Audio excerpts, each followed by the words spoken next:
मैं डॉक्टर सुनीता कुलश्रेष्ठ, सह आचार्य, MSc college, प्रथम वर्ष के प्रथम प्रश्न पत्र में मलिक मोहम्मद जो जायसी कवि हैं उनके बारे में आज आपको संक्षेप में जानकारी दूंगी। और उससे पूर्व हमें सूफ़ी काव्य धारा के प्रमुख कवि कौन कौन से हैं इसके बारे में समझना आवश्यक है। भारत के प्रेमाख्यानों की परंपरा बहुत प्राचीन है। मैंने आपको पहले बताया था कि निर्गुण धारा के जो कवि हैं, दो प्रकार की उपशाखाएं हुई थीं, प्रेम मार्गी और ज्ञान मार्गी। तो प्रेम मार्गी शाखा के प्रतिनिधि कवि के रूप में जायसी का नाम माना जाता है। महाभारत में शांतनु सत्यवती, कृष्ण रुक्मणी, उषा अनिरुद्ध के प्रेमाख्यानों का वर्णन है। मलिक मोहम्मद जायसी के पूर्व 4 प्रेमाख्यानों का उल्लेख है। वे हैं स्वप्नावती, मुग्धावती, मधुमालती और प्रेमवती। चंदायन इस काव्य का प्रथम ग्रंथ माना गया है। इस काव्य परंपरा का प्रथम ग्रंथ माना गया है। इस ग्रंथ का प्रणयन मुल्ला दाऊद ने किया। इस प्रेम काव्य में चंदा और लोरिक की प्रणय कथा का वर्णन मिलता है। भक्ति काल में सूफी कवियों ने अनेक प्रकार की प्रेम गाथाएं लिखी थीं। अब हमें ये जान लेना भी आवश्यक है कि सूफी काव्य धारा के प्रमुख कवि कौन कौन से हैं। उनमें सर्वप्रथम हम देखें कुतुबन। प्रेम गाथा परंपरा का सूत्रपात करने वाले सूफी प्रेमाख्यान कुतुबन, उन्होंने भी प्रेमाख्यानक काव्य लिखा है। मंझन ने मधुमालती लिखी है। और उसके बाद में हम देखते हैं उस्मान जो हैं मुग़ल सम्राट जहांगीर के समय में विद्यमान थे। शेख नवी, कासिम शाह, नूर मोहम्मद, ये सभी सूफ़ी काव्य धारा के प्रमुख कवि हैं। और इनमें प्रतिनिधि कवि के रूप में जायसी का नाम साहित्य में अद्वितीय रूप से लिखित है। अब मलिक मोहम्मद जायसी, सूफ़ी काव्य धारा के सर्वाधिक प्रमुख कवि मलिक मोहम्मद जायसी हैं। प्रेम गाथा काव्य की समस्त प्रवृत्तियाँ अपने विकसित रूप में इन्हीं के काव्य में दृष्टिगत होती हैं। मलिक मोहम्मद जायसी का जन्म 1550 के लगभग गाजीपुर में हुआ। बाद में जायस चले जाने पर आप जायसी कहलाए। यानी इनका जायसी नाम क्यों पड़ा? क्योंकि ये जायस चले गए थे। जैसे कहा जाता है ना, कोई आपके जो है किसी गांव का रहने वाला होता है, उसके नाम के आधार पर उसका नाम रख लिया जाता है। चेचक के प्रकोप से इनकी ये एक आँख चली गई और एक कान से ये बहरे हो गए। सुना जाता है कि जायसी के माता पिता की इनके बाल काल्य में ही मृत्यु हो गई और फल स्वरूप क्या हुआ कि इनका पालन पोषण फ़कीरों और साधुओं के द्वारा किया गया। जायसी के गुरु सैयद अशरफ, यानी उनके गुरु थे सैयद अशरफ, उन्होंने जो है जायसी ने स्वयं लिखा है, सैयद अशरफ पीर पियारा जय मोईदीन पंथ उजियारा। यानी अपने गुरु के बारे में जायसी ने लिखा है। जायसी का विवाह भी हुआ, इनके लड़के भी हुए जो मकान गिर जाने से दबकर मर गए। जायसी स्वभाव से विरक्त थे। इस घटना ने तो उन्हें पूर्ण वीतरागी बना दिया था। यानी इनकी मोह माया समाप्त हो गई थी।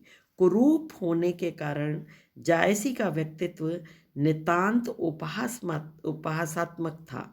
एक बार बादशाह शेर शाह जब इनकी भौड़ी शक्ल सूरत को देखकर हंसने लगे तो इन्होंने बड़ी गंभीरता से कहा था, क्या कहा था? मोई का हंसिए की को हो हरई, अर्थात मुझे देख करके क्या हंसता है, उस कुमार पर क्यों नहीं हंसता जिसने ऐसी भोंडी शक्ल की रचना की है। यानी उस ईश्वर पर हंस, मुझ पर क्यों हंस रहा है। इस कुरूप व्यक्तित्व को एक आंतरिक सौंदर्य मिला था जो समय पाकर कवित्व के रूप में प्रस्फुटित हुआ। अब इससे अपन कह सकते हैं कि बाह्य सौंदर्य महत्व नहीं रखता है, व्यक्ति का आंतरिक सौंदर्य होना चाहिए। फिर कंठ भी कितना सुंदर मिला था कि जहाँ इन्होंने आलाप किया एक विशाल जन समुदाय इनके चारों ओर घिर जाता था। कुरूपता में आंतरिक सौंदर्य की ये अभिव्यक्ति बहुत ही विलक्षण थी। अब मलिक मोहम्मद की रचनाएं और उनका काव्य परिचय के बारे में भी जान लेना जरूरी है। जायसी की 4 रचनाएं उपलब्ध हैं, पद्मावत, अखरावट, आखिरी कलाम और कहरनामा। पद्मावत जायसी की सर्वश्रेष्ठ रचना है। गोस्वामी तुलसीदास के रामचरितमानस के बाद इसी का प्रबंध काव्य का स्थान है। इसमें चित्तौड़ के राजा रत्नसेन और सिंगलदीप की राजकुमारी पद्मिनी की बहुत ही अद्वितीय प्रेम कथा वर्णित हुई है। हीरामन तोते के मुख से पद्मिनी के अलौकिक रूप सौंदर्य का गुणगान सुनकर राजा इतना मुग्ध हो गया था कि अनेक संकटों का सामना करते हुए भी अंत में वह उसे प्राप्त करके ही रहता है। इस प्रेम कथा की व्यापकता के कारण ग्रंथ में प्रेम विवाह, युद्ध, संयोग वियोग और अनेक जीवन स्थितियों का अवकाश मिला है। समूचा ग्रंथ प्रतीक योजनाओं से मंडित है जिनमें विशुद्ध रहस्यवाद का चित्रण है। साधक की चारों अवस्थाओं शरीयत, तरीकत, मारिफत और हकीकत का बहुत सुंदर चित्रण है। और इसमें कवि ने सूफी सिद्धांत भली भांति व्यंजित किया है और लौकिक प्रेम अलौकिक प्रेम में परिणत हुआ है। प्रकृति का चित्रण उद्दीपन रूप में हुआ है।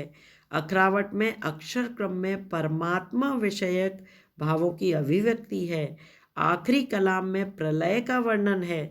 वास्तव में जायसी की कीर्ति का अमर स्तंभ तो पद्मावत ही है, जिसमें जीवन की विभिन्न दशाओं के अतिरिक्त सूक्ष्म मनोभावों का अच्छा उत्कर्ष है। इस ग्रंथ में नागमती का विरह वर्णन जो है वो हिंदी साहित्य को जायसी की अनुपम देन है। जड़ चेतन पशु पक्षी तक उसकी विरह अग्नि से व्यथित हुए हैं।